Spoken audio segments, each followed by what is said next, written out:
So let's get the next session underway. Session 3 for today has the question, how do capital markets address unburnable carbon, stranded assets and a decarbonised shift in our energy mix? This session and the final session today, session 4, is going to be emceed by Mara Boone from Green Cross Australia, and I think I'll let her introduce her illustrious panel of speakers. Would you like to do that?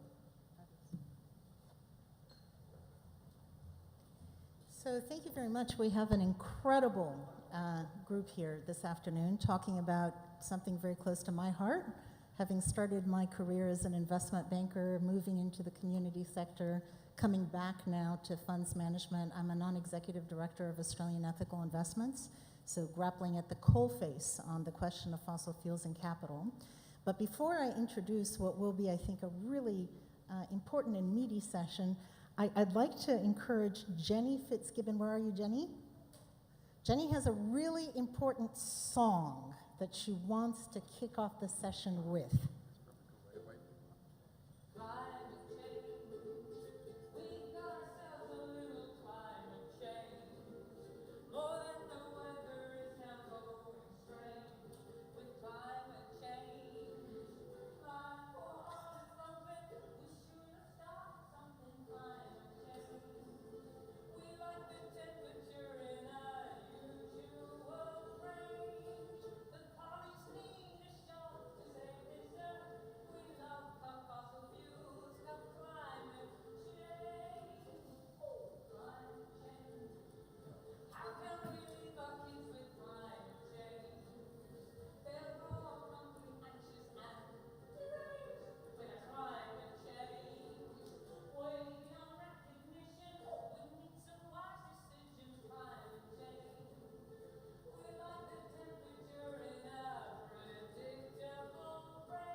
So if we can't get there through the markets, maybe we can get there through the airwaves. Ha!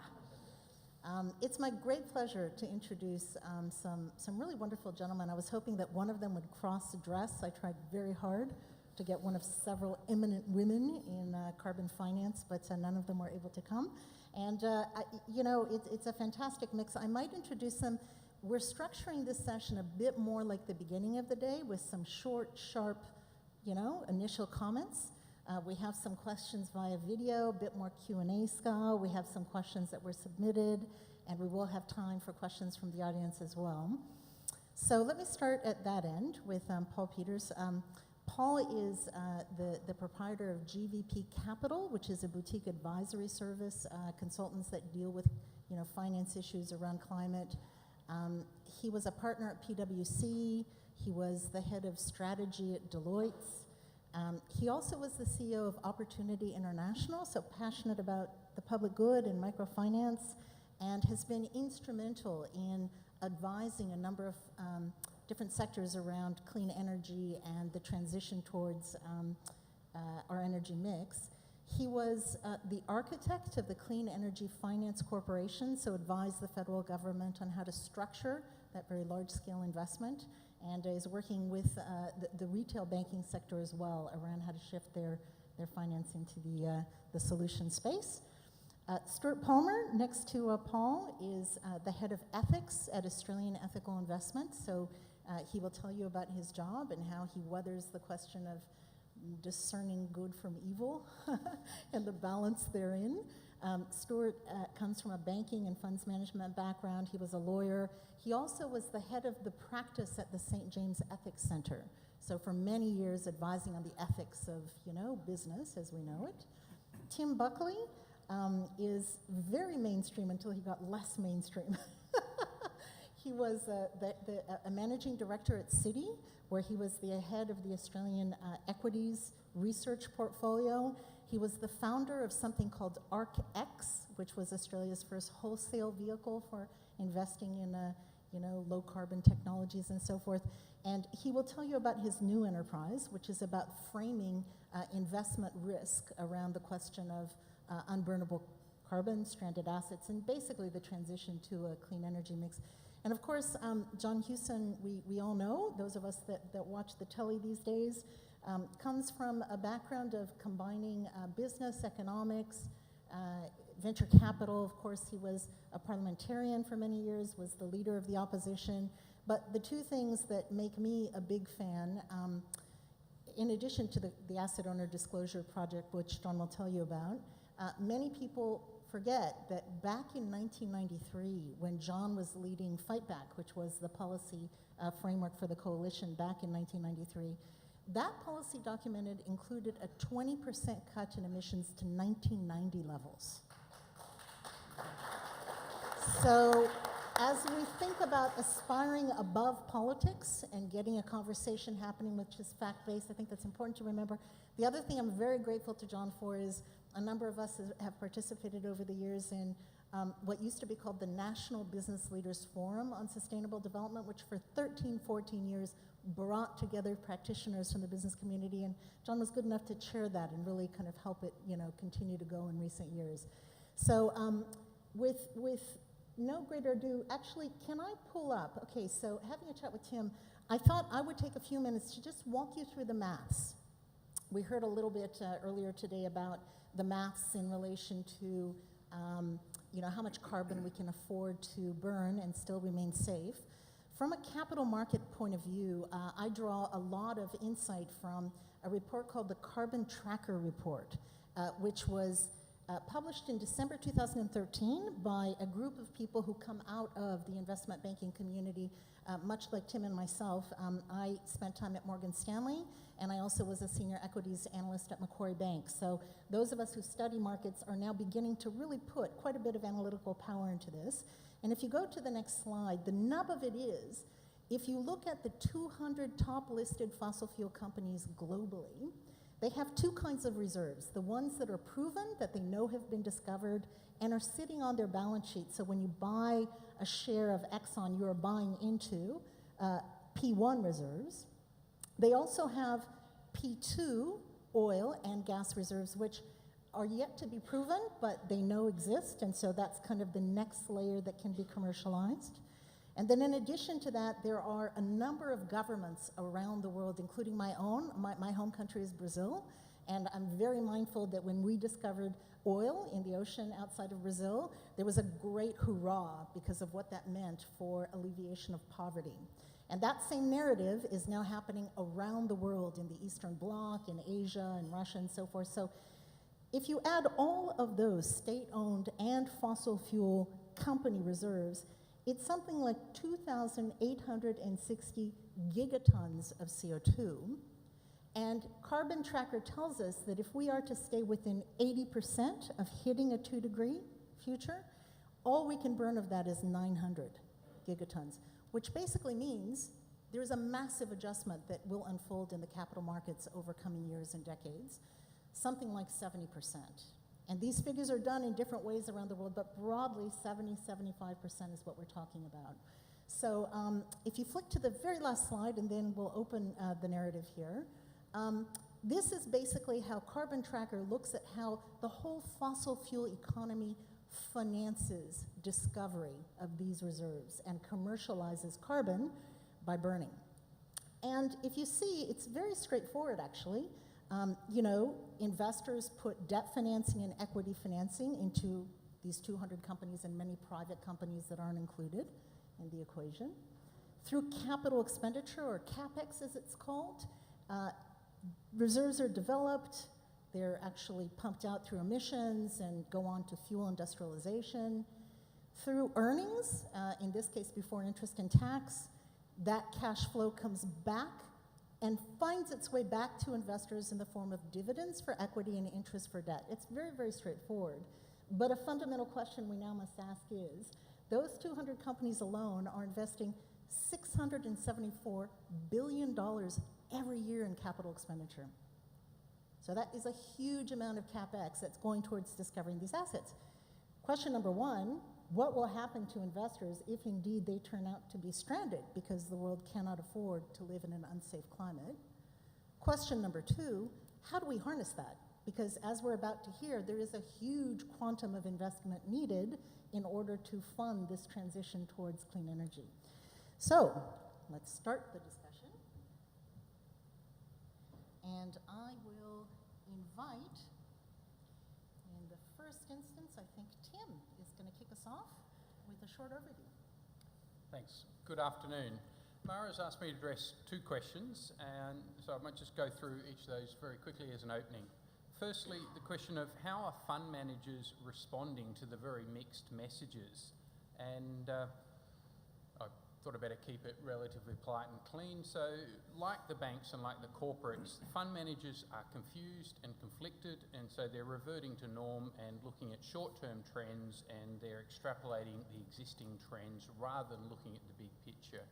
And when there is no clear policy direction from the government, and the key companies like AGL, BHP, Rio are all hiding behind industry groups and just avoiding the whole subject. That's, I suppose, in summary, how the fund managers are responding. They're just reverting to norm and looking at short-term trends and ignoring the real picture and the magnitude of the problem, as we heard this morning.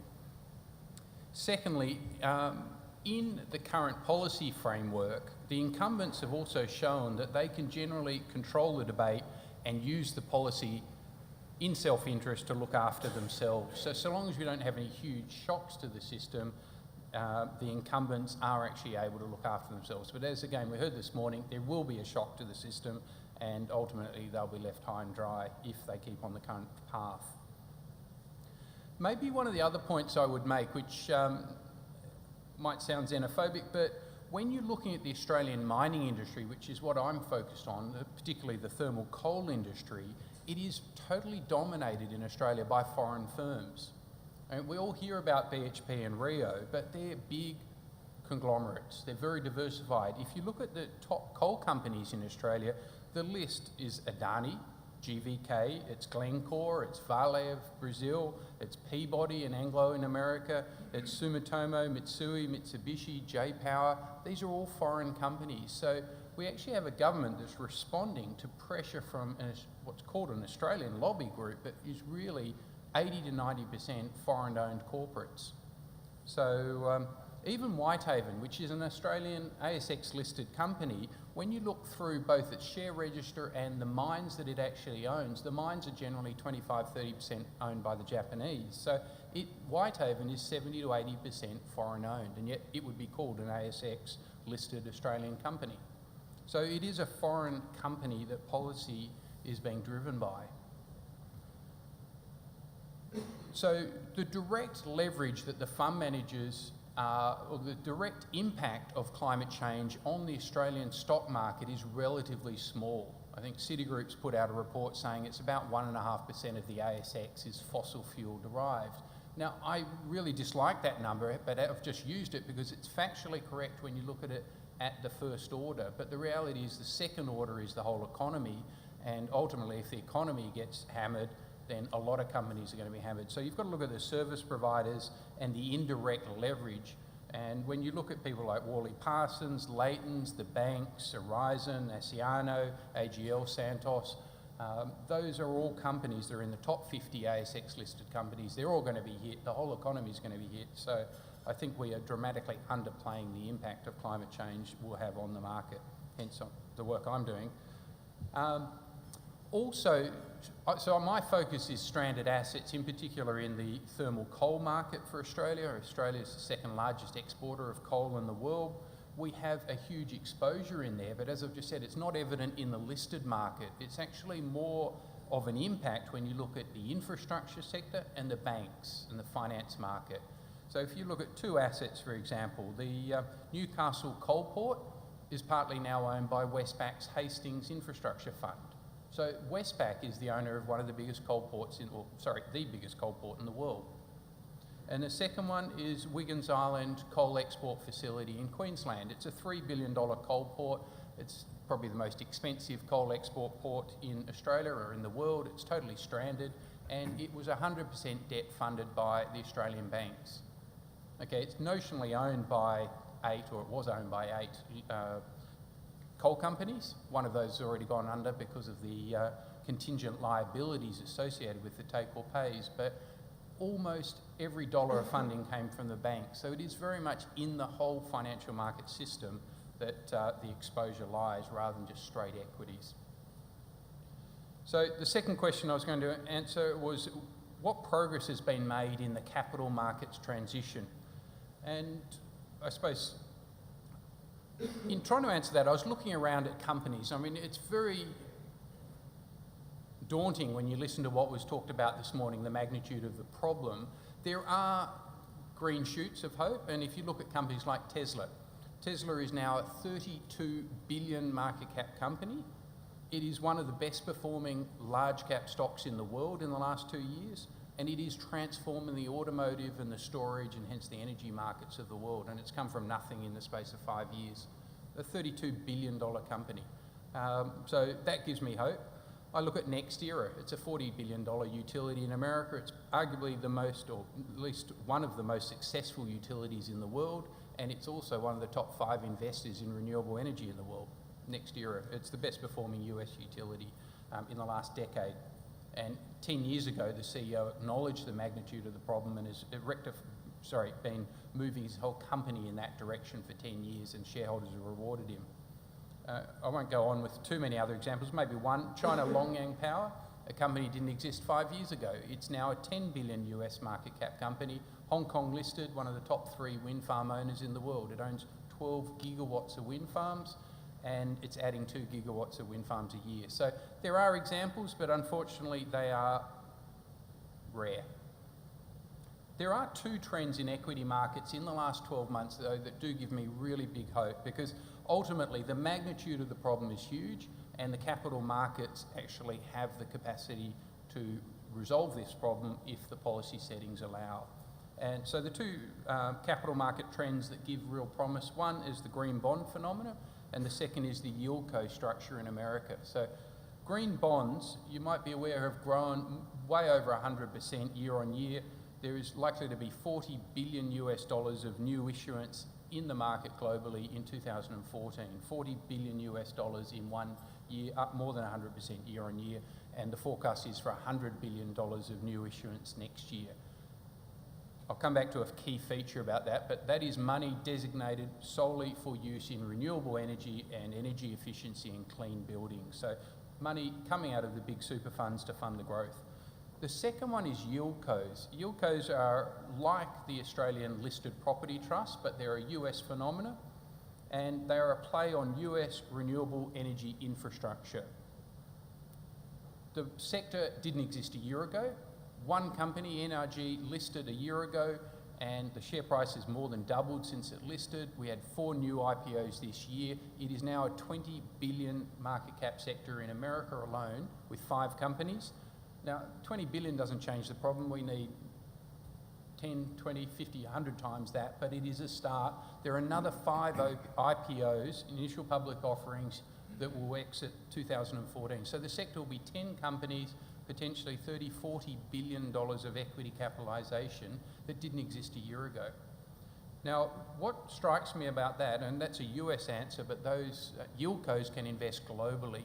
The key point about both of them is that they dramatically lower the cost of capital for renewables. Why is that important? Because the number one cost for deploying renewables is capital. So whether it's debt or equity funding, yieldcos and green bonds between them dramatically lower the cost of capital. And by that I'm talking about they cut it by 50%. So the green bond return on equity required in the US is 6 to 8%. 6, maybe 7, maybe 8. 6%. So the cost of equity in any normal market is 10 to 12%. So all of a sudden, in the space of 1 year, the cost of equity in America for renewable energy is just halved. Now, long may that grow at 100, 200, 300%, because all of a sudden, therein lies the answer. If you can get long-dated debt funding at AAA ratings, AA ratings of 1, 2, 3% per annum for 20 years. That's on the debt side, and then you can do equity at 6, 7, 8%. Therein lies an answer. With the right policy settings, the capital markets can mobilise hundreds or trillions of dollars, hundreds of billions or trillions of dollars of equity with the right framework. So we know the order of magnitude of the problem. The equity markets with the right framework could provide the solution when it's coupled with technology. Thanks. Fantastic. Thank you very much, Tim. John, I might invite you to follow on. Okay, thanks very much. Mara mentioned the environment policy I took to the 1993 election. You may remember it as part of the longest political suicide note in history, as Fight Back is called these days. But that 20% reduction in emissions off a 1990 base was by the year 2000, when the concern was a possible 2-degree warming. Now, when the concern is more like 4 to 6 degree warming, and we can't get either side of politics in this country to agree on to show us how they're going to achieve a 5% reduction by 2020 off a 2000 base, I'm very concerned. In fact, I'm alarmed by the lack of urgency in this debate. Some of the points that were made this morning, I gather, somebody described them as fairly morbid, doom and gloom, black dog sort of stuff. But it is a serious challenge. I think we are past the tipping point. And I'm alarmed that our government today says that we can't leave the legacy of debt and deficits to our children. We can't leave our children with the expectation of an age of entitlement, but we're quite happy to leave them a carbon emissions problem that could actually destroy the planet and, of course, their potential lifestyle. The focus today is on finance, and obviously Tim's made some very good points about how the capital markets can make a very significant response and drive the process. And I'm a great believer that the positive of all this climate change debate is really on the finance side, where we can drive a dramatic change in behaviour, and it can happen reasonably quickly, whether it's debt or equity. I was asked to talk a little bit about the Asset Owners Disclosure Project. Our focus there is on the top 1,000 asset owners of the world. These are mostly pension and superannuation funds, some sovereign wealth funds, some insurance companies, some university endowment funds. They control about $75 trillion worth of assets. And what we do is survey them in terms of the way they identify and manage climate risk, and then we seek to rate them on their performance in that regard. So it's sort of a analyse, name, shame, and hope you can drive a response type strategy, which I must say seems to be working. But the alarming feature of those top 1,000, with all that money that they actually own and manage, is that some 55+% of that money is invested in carbon-exposed industries, and less than 2% of that money is invested in low-carbon-intensive industries. Now, if you're a betting person, that's a 55-2 punt against climate change or some government response to climate change or some set of technological innovations or some combination of those various paths to a low-carbon world.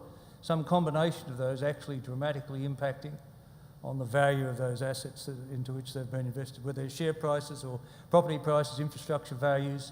The potential for some of those investments to be stranded is very real. At 55-2, it dwarfs the significance of the global financial crisis we've just experienced. It dwarfs the risk that was run in the subprime market in the United States, or is currently being run in the property market in China. It's a very significant challenge, and it's not hard to foresee a coincidence of those sort of factors that would drive a climate-driven financial crisis that would go close, I think, to destroying our existing financial structure as we know it. I don't want to be alarmist, but you see people like Hank Paulson in recent days coming out and saying precisely that. He thought he took the US economy, of course, through the GFC, and he is now convinced that the risks that are being run in the financial sector are much greater than was in fact the case. What we want people to do is to think about the risks they're running. We are not running a divestment strategy as such. What we're saying is we want these asset owners to look at the risk, and the risk is short and long term, it's anticipated and unanticipated. In each case, they should do their own assessment of their own portfolio risk, in effect put their own price on carbon and then decide how best to manage that. And it may be that divestment is part of that. It may be that hedging is part of that. It may be that they simply offset the risk that they've got at the top end in terms of carbon exposed industries by investing more in the low carbon intensive industries to balance the risks within their portfolio. And of course, some of us are thinking about how we might be developing a derivatives market that could actually help to manage that risk as well. What I don't like about the divestment strategy as a simplistic response is that it sort of assumes that there's something immoral or unethical about the behaviour of these fossil fuel companies, whereas in fact what they're probably trying to do is maximise their profitability, maximise their return on equity to the satisfaction of their shareholders. If you change the market circumstances in which they operate, which is what the combination of factors I've said will do, it will definitely change the nature of their response. And in that case, they may divest. Now, some major institutions in recent days have announced divestment from coal, like the Stanford Endowment Fund or the Rockefeller Fund. There are various responses already taking place to accelerate the sort of response we were looking for. One of my concerns in this is that the asset owners have to think long term. They have a fiduciary responsibility, say as a pension or superannuation fund, to maximise the return on those investments over the working life of their members. And in that sense, they have a very clear-cut long-term responsibility, yet they mostly put the management of that money out to short-term focused fund managers, managers who are graded by their return, relative to some benchmark in the short term, and they're largely remunerated accordingly. So it's going to cause a rethink of how you might do that. I'll just finish with one simple point that from a personal experience, I advised a fund that was heavily exposed in the stock market here and overseas in 2007, when I became absolutely convinced that a GFC was just around the corner.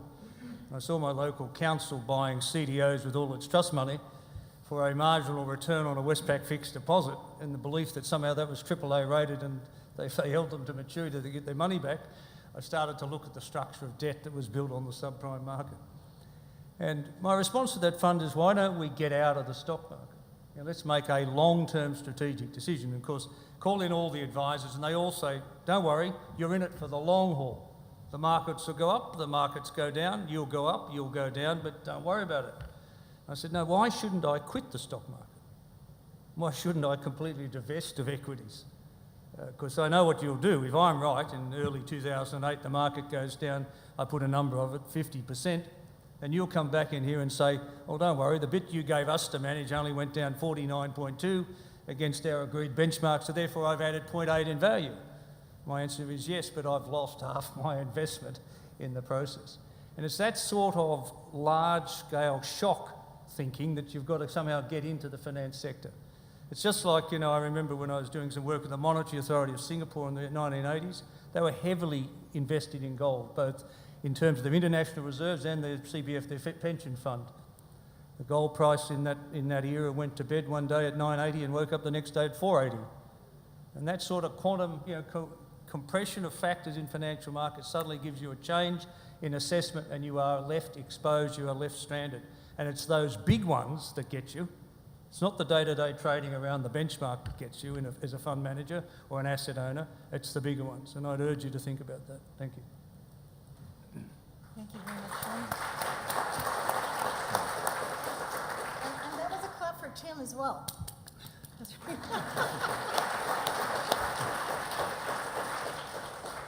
Stuart, can I invite you? Thanks, Mara. So as Mara mentioned, I'm from Australian Ethical Investment. We're an ethical superannuation fund and investment manager, so I'll take the perspective of an ethical investor. So while I'm talking, I'll just ask you to keep in mind one question, which we'll come back to at the end. Would an ethical investor ever invest in a big Australian bank? So I just want you to think about that, and maybe I shouldn't do this, but just put your hand up if you think, yeah, that's sort of something that an ethical investment fund might do, invest in a big bank. No? Okay, what if you think that's not something an ethical investment fund would do? Okay. Well, I'm talking about today. Yep, okay, so no, and so I don't think we've got any yeses, and there's maybe who are maybe thinking maybe, so we'll come back to that. So what is ethical investing? Ethical investing is about aligning your investment choices with your values, with what you think is right and wrong, with what you think's good and bad. So sometimes working out the difference between right and wrong is going to be pretty straightforward. Doesn't mean you're always going to do the right thing, but sometimes it's pretty easy to identify. So in the ethical investing space, something like not investing in tobacco would generally be regarded as the right thing to do. On other occasions, and more often than not in our experience, looking at different sectors' investments, we need to balance positives and negatives. So talking about fossil fuels, there are some positives associated with fossil fuels. They give us energy. Energy can do good things, can help alleviate poverty, can contribute generally to human happiness. There's a big balancing negative, of course, a lot of negative impacts in fact, and the big one we're talking about is the contribution that fossil fuels are making to global warming. So yeah, let's talk about how Australian ethical investment approaches a situation like that, where there are positives and negatives to be balanced. The first thing we ask is the negative impact, is it necessary? Is it something a harm that we need to bear? Now clearly it's not in the case of fossil fuels. We have renewable energy, and if we can get all our energy from renewables, then we don't need to have warming from our energy. So the question then becomes, well, can we do that today? Can we get all our energy needs from renewables? If not, how do we get to that future where we can, that clean energy future, in the best way possible? So as part of our ethical screening process, looking at fossil fuels and the energy sector generally, we're thinking about, well, what are the alternative potential paths to this clean energy future? So we're going to start thinking about a path where we're basically going to go to renewables today. So by that I mean over a 3 or 5 year period, we're basically going to turn off all the fossil fuel energy generation. And we're going to think about, okay, what does that path look like? How much can we ramp up renewables over that period? How quickly can we upgrade the grid, make it more flexible? What energy cuts can we impose? And then what are the impacts of those sorts of things going to be on energy users, consumers of energy around the world? What industries are going to no longer exist? What industries are going to come and replace them? And then we're going to think about what's the transition as all that's happening, what's that going to look like? Is that going to be manageable? Is it going to be a smooth sort of transition, or is it going to create risks of severe social dislocation, economic dislocation? And if that's right, what's the effect of that going to be on present generations, but also future generations? So that's one path. Then we think about other paths to this clean energy future, ones where potentially we have fossil fuels as a transition for a longer period. So one scenario we consider in particular is where conventional natural gas hangs around for, say, 15 or more years. So that's a path where we're getting off coal immediately, but the gas is as a lower emissions fuel, as a more flexible source of power, is going to stay with us for a longer period. And then we think about, well, what's that going to do to the climate? What's that going to do to the level of energy supply? And is it possible that we can follow that transitional path with some fossil fuels and achieve an acceptable warming outcome, a less than 2 degree outcome, and also avoid some of that high risk of social and economic dislocation? So our current assessment as an ethical investment fund is that the best path to a clean energy future does include conventional natural gas, playing this transitional role over a 15-year or more period. So given that assessment, we do currently invest in the gas sector, but we do it on a very conditional basis. So we do recognise the critical urgency of the warming challenge if we've got one thing out of today, it's reinforcing the urgency of where we are. We also recognise that all sorts of people, individuals, companies, governments, investors, aren't making very sensible energy choices. So, we're using too much air conditioning today. We don't price carbon. We continue to invest in coal. We don't invest enough in renewables and energy efficiency and storage. So, essentially we're hooked on fossil fuels. We're making really short-sighted decisions. we're not acting rationally, let alone ethically, in the energy space. So given that sort of environment, the question then is, well, how can you invest in gas? What are you going to do more specifically when you say you conditionally invested in some gas? So firstly, we prioritise investment in renewables and energy efficiency companies. So companies like Itron Power Integrations, they're companies developing technologies to increase energy efficiency. Simple things like reducing the power used by appliances in standby mode. SMA Solar Technology creates inverters for PV solar. Ormat Technologies, which is a geothermal energy company, and Vestas Wind Systems in the wind power sector. So that's what we're focusing on, prioritising. What about our criteria for non-renewables? So we won't invest in coal, oil, or unconventional gas, coal seam gas companies. We will invest in existing gas infrastructure where it's in line with an emissions reduction path which is consistent with a 2 degree world. So we're not going to invest in companies which are significantly expanding their gas infrastructure, and we're certainly not going to invest in companies who are actively lobbying against a level playing field, a fair go for renewables. Alongside that, as a company, we advocate and invest for sensible regulation of the energy markets. So that's the basic conditions for our investment in the gas sector. Even complying with those conditions, however, I'm afraid to say that doesn't mean that we find many perfect companies to invest in. Our experience is that just as it's pretty tough to find a perfect individual, it can be as difficult or more difficult to find perfect companies. So, for example, some of the electricity generators we invest in, they're renewables generators. I'll give you an example of an Austrian company. Generates over 90% of its electricity from hydro and wind, but it does generate a small amount, currently about 3%, of its energy from coal to supplement that hydro and that wind. And let's come back to the banks, which I asked you about at the outset.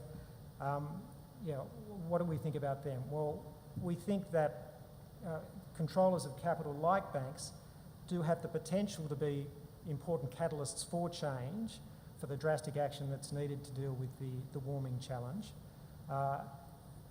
We're not aware of a big bank which is free of questionable lending and investment choices in the energy sector, unfortunately. But at this point, that doesn't mean that we don't touch big banks. We believe that in some cases we can still best advance our ethical values and principles by investing and engaging with an imperfect company where we believe on balance it's making a positive contribution, and where we think we can engage with it and improve that contribution over time. So now's where I come clean and admit that we do currently invest in one big bank. That bank is Westpac. So we believe Westpac is a leader in sustainability amongst the 4 major Australian banks, and we think in that capacity it is actually having a positive impact on the behaviour of the other banks. We also consider it to be a meaningful funder of renewables and clean tech, and has given various funding commitments around the increasing level of its commitment to those sectors. We also think it's responsive to concerns which are raised with it by investors, NGOs and others. That's what we see. But this is obviously something that we monitor very carefully. So if Westpac were, for example, to commit any funding to the expansion of the Abbott Point coal terminal, that's something we're going to be looking at extremely closely. So there clearly are occasions when engagement will take you so far and an ethical investor just needs to divest. And that's all I'll say for now. Okay.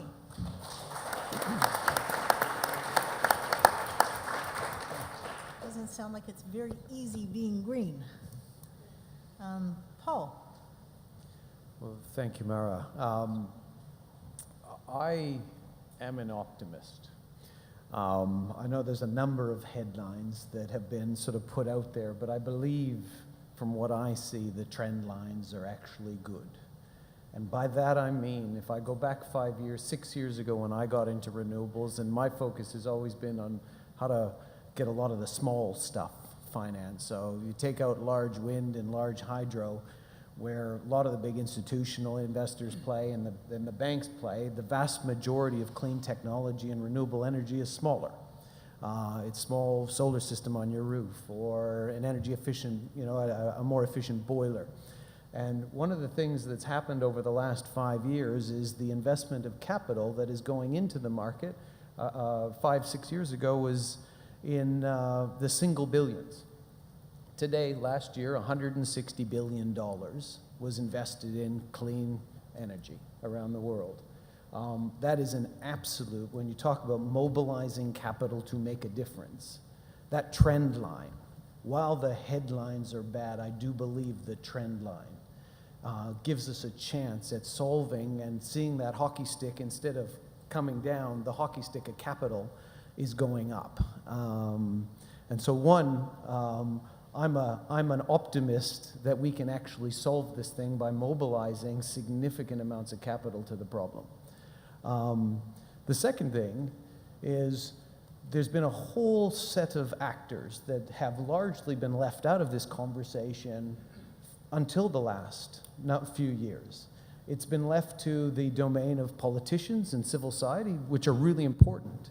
But we need business, we need bankers, not just maximizing profit, but actually getting down, bringing solutions, mobilizing the capital that's there and trying to solve this thing. And so if I look forward, and the numbers are large. If the International Energy Agency says we need to spend $35 trillion, or there will be an investment of $35 trillion in the next 25 years on new energy infrastructure. 7 trillion of that is renewables. They're large numbers. But if you kind of take and go, we got to spend $300 billion a year, 160 is already happening from a standing start 5 years ago. And there's a whole bunch of actors now coming in, businesses, banks, institutional investors, funders, that are starting to look and go, how do we solve this problem? How do we get involved and mobilize capital to see this happen? Mara asked me a couple of questions that I would make comments on, and I do work with the banks on helping them think through how they could get involved. And again, like I said, largely at the distributed end of the market, but I've seen a lot of projects. But she asked me to frame kind of the current economics of renewables today. And this is one of my really encouraging things, given I got into financing renewables sort of less than a decade ago, where solar was $10 6 years ago. Solar was $10 a watt. And today it's $1.50. 85% drop in the cost of that technology. Now, from a wholesale market, if I'm selling that to the grid, it's still higher. But at your house, or at my business, or at your business, you are significantly cheaper to invest in solar today at what they call the socket. You and I pay 27 cents a kilowatt hour on average around this country. If you put solar on your roof and take the levelized cost of that, it's 10 cents. So it is now approximately 1/3 or 40% the cost. It actually makes economic sense. We can make a moral argument, we can make a mitigation argument, but there's a whole bunch of people who will go, it just makes economic sense. I will save money by now investing in renewables. One of the other things on bigger projects, and there was a recent ARENA, one of the government agencies here, just Ivor did a presentation. They'd done a big body of work where he was commenting on, if you look at solar, larger scale solar and larger scale wind in the rest of the world, the US, Europe, where they've been doing a lot of large scale solar and large scale wind. We do mainly wind in this country at a large scale. The difference in the cost of electricity between large scale solar and large scale wind is now very close. It's not parity. Solar's still a little bit more expensive, but they're getting closer. In this country, there's still quite a significant. It's $90 for a megawatt hour of electricity for wind and $160 for solar. So there's still a 60% difference in the cost. The difference has nothing to do with the technology. Same technology, same companies. It's all to do with the financing. If a bank looks at a project in this country, they go, I haven't seen enough of them. And so I want you, instead of lending 80% of the value of that project, I'm going to lend 50. Go and find equity investors who want a higher return for that. That's a bridge you can cross. Finance 20 of them, and you get comfortable that maybe this thing is bankable. It's proven technology.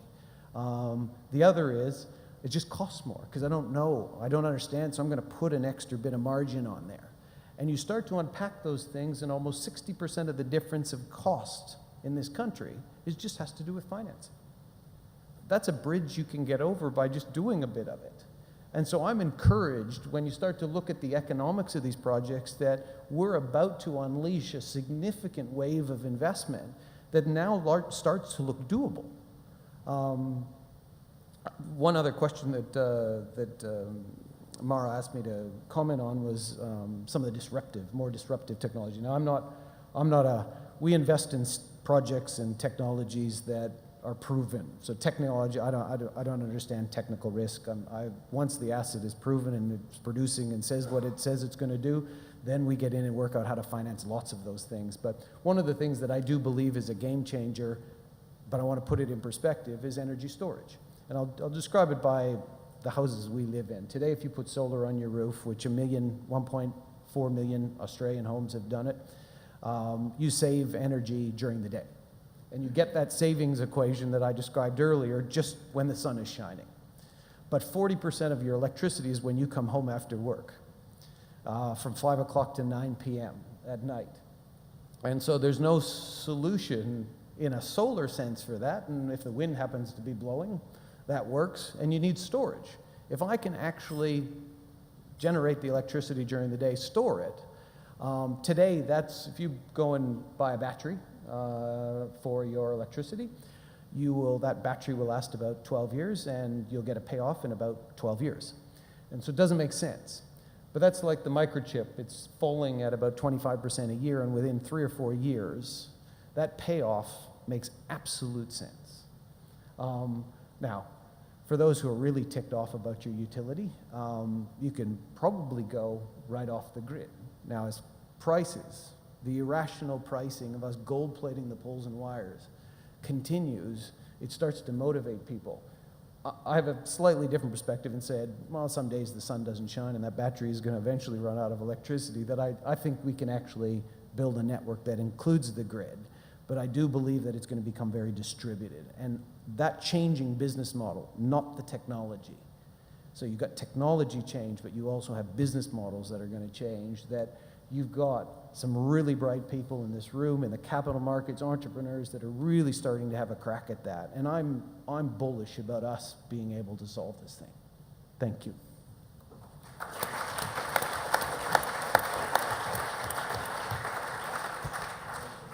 So I'm going to invite the AV people to please load Malcolm McIntosh's video. And as that comes up, I might just offer a quick comment. It is kind of ironic, like I find the conversation around the finance sector and the business sector unbelievably empowering. It doesn't go to the doom and gloom, it goes to what's possible very quickly. And also, I think, so many of us are suspicious about this idea that technology will solve things, and rightly so. But I had the privilege of being the director of business development for the CSIRO for 3 years, and what I learned in that experience was that discovery in the 21st century has an exponential curve, it's not linear. And it's happening across disciplines. So the people that are doing proteomic science and combining it with database science and putting that into polymer research, from those solutions are coming things like organic solar that we will paint and wear on our clothes. And so it's not to say technology will fix everything, but I think if we put ourselves in that space of understanding the scale of discovery and combining it with the power of lower cost capital, it's very promising. Okay, can we have our first video question? And this is from the legendary Professor Malcolm McIntosh, who of course was involved with this center at Griffith University for many years. Hello. Is it not true that in order to change things at a global governance level, we need to get rid of neoliberal economic fundamentalism? And is it also not true that this is not going to happen while our largest companies, particularly our banks, don't want to have any change at all because their managers benefit most? How do we go about changing banking and corporate responsibility? Boom, boom. And it's a good thing he's wearing red because John is wearing a blue tie. So we're all going to be very safe. And this is, who would like to have a go at this question first? I mean, it's a very, very clear question. Can we transform things within the current model, or is it simply beyond repair? Can I make a comment? Why don't each of you have a go, starting with Paul? Yeah.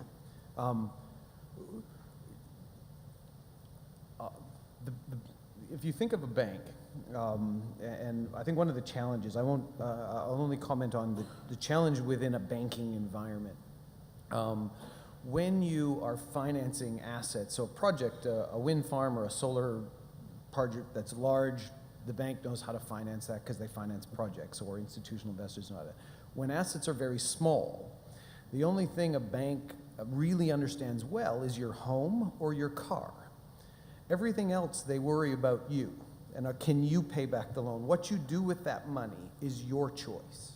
And so they'll look at the credit risk of you and charge you, even though that asset, and I'll use the solar system, that solar system kind of is bolted to your house and it looks like your house.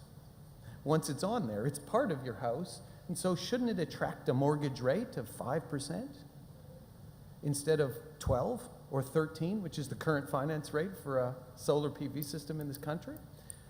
But that's because they're looking at you and they know how to get that house back. And so that fundamental change requires somebody to look at that and go, is this a big enough opportunity for us? Or do we want to lead in this opportunity and drive this revolution of energy? That's a big call for a bank, and I do believe they will get there, but it's not an insignificant challenge. Stuart. So, yeah, I certainly don't want to shift the burden off the banks, but I mean, one, I think, obvious point to make is, yeah, get the regulation right, price carbon, and banks will do a much better job of efficiently allocating capital to, more capital to renewables than they currently do to fossil fuel. But in terms of the banks themselves, they oughtn't be sitting back and waiting for government action. I think Ian Dunlop said it earlier. I mean, they need to act normatively. Companies do. They just have to recognise what needs to be done if we are going to get to any sort of acceptable climate outcome. And then how do they do that organisationally? Well, absolutely. They need to look at the way they're remunerating people, the way decisions are made. They need to, if there's no external price on carbon, they need to have a price on carbon in the way they make their lending and investment decisions. And they need to have targets, and they need to remunerate people based on achieving those emissions lowering targets, just in the way that they remunerate them based on other KPIs. Right. I might answer the question in two ways, and one is a little dangerous, but I'm looking at the blue shirt that John's wearing. I worked in capitalism for 25 years. I worked with the biggest bank in the world, the biggest company in the world, and I think capitalism as it is a very powerful tool, but part of the reason I'm doing the job I'm doing today is I think capitalism has lost its direction. It has total inequality building into the system, and it has total regulatory capture. So I look at that, do I want to wear a red shirt these days? No. I love capitalism, I just don't think we actually live in a capitalist society. I think we live in an unequal society with regulatory capture by the billionaires. And so I'd love to go back to the capitalist system that can solve the problem that Paul talked about. I believe the capitalist system can actually enable the capital very, very rapidly to solve our problems, but not in the current form. So that's a little ideology, but I deal with that in my own mind every day because of the work I'm doing versus the work I did for 25 years as an MD at Citigroup. The second point, Stuart called out Westpac, and that's a brave comment to name an individual bank, and I should declare an interest. I was funded by Westpac in the Clean Energy Fund, so I agree, having worked with Westpac for 4 or 5 years, they actually totally get the picture. But they are worried about leading too far because of the regulatory framework we operate. So I think, as you said, they need to actually be braver, but they need some policy support. They need support from the constituents, the people that actually own Australia and vote. We need to make a loud claim so they're brave enough to get on with the work that they've done. Because I think Westpac, of all the banks, has done a lot of work in this area.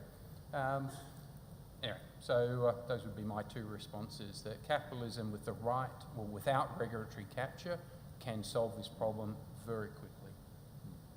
I think the question makes the obvious point about the significance of vested interest in our political system. Our current range of political leaders just think that it's not going to happen on their watch, so they don't worry too much about it. They can win short-term political capital and support by what we've seen in the last 3 or 4 years. And obviously when CEOs and places like Westpac and the other banks are not remunerated on the basis of their performance in that sense, you're not going to get the reaction. I mean, you can see a solution. You could relate their remuneration inversely to the carbon intensity of their lending, and you could probably, you could change their behaviour fairly quickly.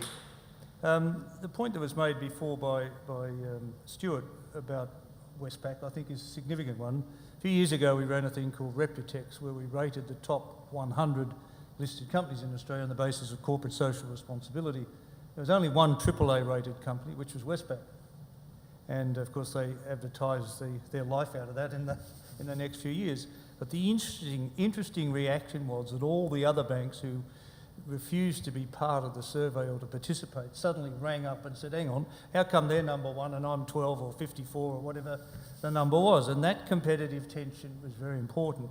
So what we need to do is get one of them to take the lead. And although we haven't announced it yet in terms of the Asset Owners Disclosure Project, so this is not an announcement, but we are thinking about rating the banks globally, just like the pension funds and superannuation funds. Because I do think that sort of naming and shaming process can actually drive a change in behaviour. One will break out, see the market opportunity of lending at 5 or 6% rather than 12 or 13%, and take the volume lead in the market, and behaviour will change. Maybe on that, because I mean we've just given Westpac a good positive serve, I might remind you, Westpac hides behind ANZ. So ANZ was called out earlier by one of the earlier speakers as being a big lender to fossil fuels. Combank, Westpac and NAB all hide behind ANZ. They lend just a little less than them, so that ANZ's always the bad guy. But while Westpac has done a lot of good work and has a lot of policies ready to go, they're quite happy to fund Wiggins Island coal export terminal. They're quite happy to own Port of Newcastle, biggest coal port in the world. They're quite happy to fund T1, the Adani Abbott Point coal terminal. So they are very much lending hundreds of billions of dollars to each of those projects that I just mentioned. So I think they need to be called out and encouraged to be brave, but we need to also look at the reality of what they're lending today. It's a nuanced line that we walk. There is a question from the audience from Ron Lipinskas. Ron, are you here? Can you, if we could get a microphone, please, to Ron. Thanks. Hi, I'm just trying to remember the question itself. I think it had to do with stranded assets. So I'll ask the question, then I'll put a context to the question. The simple question is, why should I worry about stranded assets? Why should I give a damn? The context of the question is, we tend to use terms like business as usual, and I would contend that we use it in the wrong context. The true context is business as usual means adapting to change. Change is around us all the time. If a company doesn't adapt to change, it goes out of business. Look at telecommunications industry. So many case studies you can look at. So if it's a fossil fuel industry doesn't adapt to change, it has stranded assets, should I worry about it? Shall I do that? I think that's a Tim question. Sorry, that is, my job is stranded assets in the Australian coal industry, and I do it because I believe that these assets will be stranded assets. They will do a lot of damage to Australia's future well-being. And I look at, why do I say that? Because ultimately I think thermal coal is going into structural decline, and it doesn't matter what our government says or does right now, they are just leading us down the wrong path because they're ignoring the reality that China sees the problem and is working hell for leather to solve the problem. So I've spent the last 5 years studying what China's doing. They're getting on with it. They're doing a lot more on energy efficiency, a lot more on grid efficiency, a lot more on renewables, on wind, on solar, on storage, on electric vehicles, on everything. They are spending hundreds of billions of dollars every year on every one of those solutions. They're owning the best technologies in the world. They're building them, they're scaling them, they're providing the finance for them. And meanwhile, we're just digging ourselves deeper into the hole. So to me, Australia's going to be left with a whole lot of stranded assets in coal mines Now, I did mention the coal mines are generally owned by foreign companies, so yeah, you're right. In a narrow sense, I don't mind them going down the drain. Okay, pity about the 10,000 Australian workers who work in those mines. They're going to lose their jobs over time, without doubt. It's also, though, that the infrastructure, it's the railways and it's the coal ports are tens of billions of dollars we've invested. It's $100 billion we've invested in the grid that could be the facilitator of the change, or it could be actually a stranded asset, as we've just heard about. I mean, to me, half of that's already stranded because it's been invested in the wrong place and the wrong technologies. But at the end of the day, Australia as an economy is going to be left with a whole lot of outdated workers and a whole lot of outdated businesses. We should be investing in technology, education, investing in all the industries of the future that our children need to work on, and instead we're just digging a bigger hole for ourselves. So the stranded assets will impact our economy and our future well-being. Okay, we do have a couple, and I think people wanted to clap, so go ahead.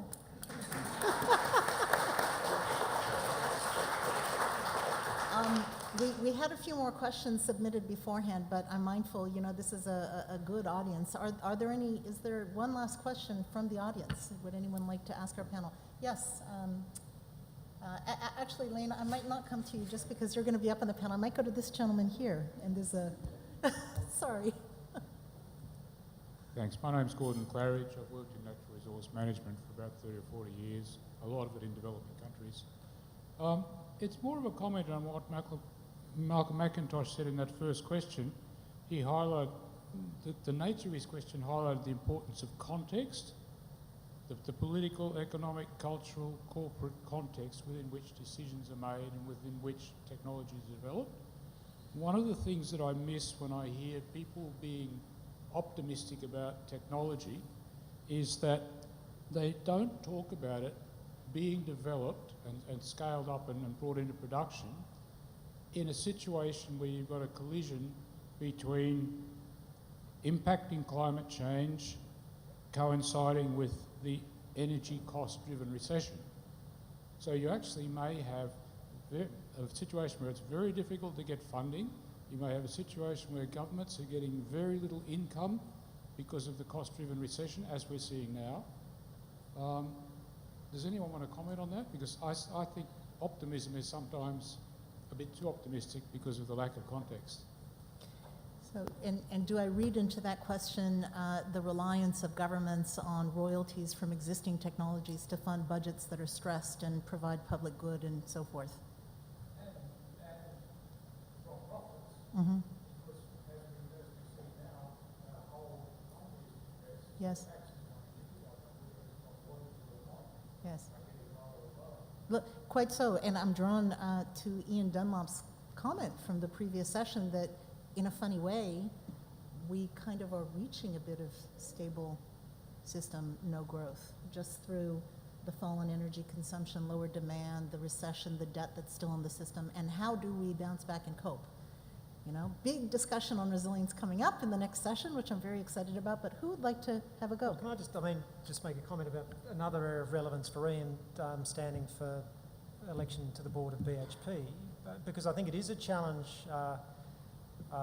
when capital isn't quite as plentiful as we would like it to be for these new technologies. So when you're looking at startups, early stage businesses and more mature businesses, how do they cope with the uncertainty of the RET and so on? Well, you get a company like BHP, which is prepared to throw a bit of capital, a lot of capital, potentially at different technologies, then that starts helping to deal with that problem. Now, are they going to do that? You know, they're actually doing some interesting things, but the reason we nominated Ian is because we think fundamentally companies like BHP need a more diverse range of perspectives around the board table. Someone like Ian going in there, I really think can get big companies, diversified companies like that, thinking much more expansively about what is in not only society's best interest, but their long-term best interests as well. I think if you take a view of the total environment in which some of these companies operate, I mean, they're getting all the wrong signals, aren't they? They're getting the wrong signals from government who won't price carbon and still continue to subsidise fossil fuels either directly or indirectly. The banks are quite happy to fund a coal loader or a larger fossil fuel-based project, but are very hesitant to get involved, at least in the early stages at a smaller level than some of the development of alternative technologies, energy efficiency, renewables. I've started 3 or 4 of those companies, and we've struggled at each stage to get a level of initial financial support, mostly equity rather than debt. But the encouraging thing is that in each case that I've been involved in, the first generation of technology is pretty rudimentary, and you are struggling to get anywhere. But as Mara said, there is this experience that the benefits of second and third and fourth generations are quite exponential in terms of development of the technology. So it's an education process of the lenders and of governments that these opportunities are there. And I'm very surprised right now that when we are making a transition from a resource sector economy to something, and we don't know what that something is, and the government can't give us an overarching explanation of what it might be and how their strategy is developed to actually facilitate that, we are burning opportunities one after another. And even though the renewable sector is, for example, in a fairly rudimentary state still, with a lot of investment into wind in particular, but also solar over the last 10 years, to consider now just cutting off the RET and sending yet another negative signal, another environmental signal in the wrong direction, I don't know what's going to turn that around. It needs to be turned.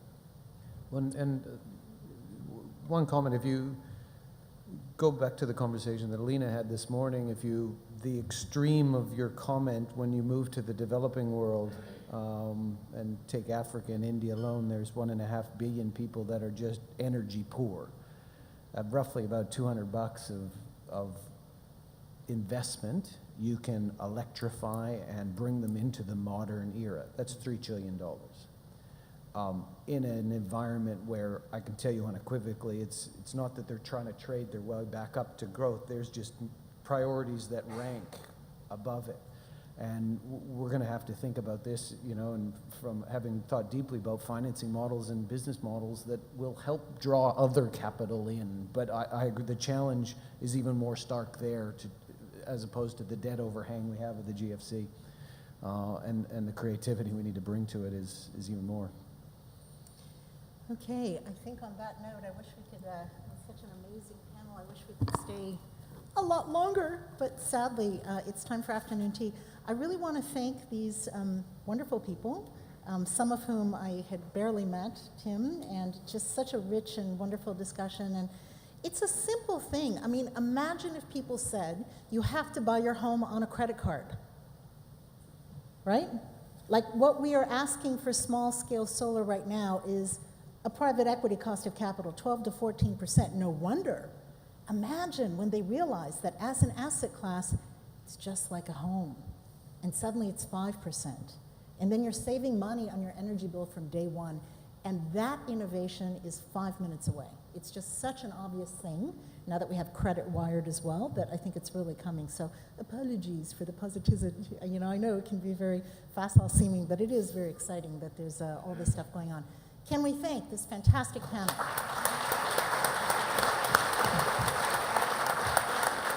We are going to have afternoon tea, and then we're going to come back for a very exciting discussion on what business is doing to adapt and move us down the right direction.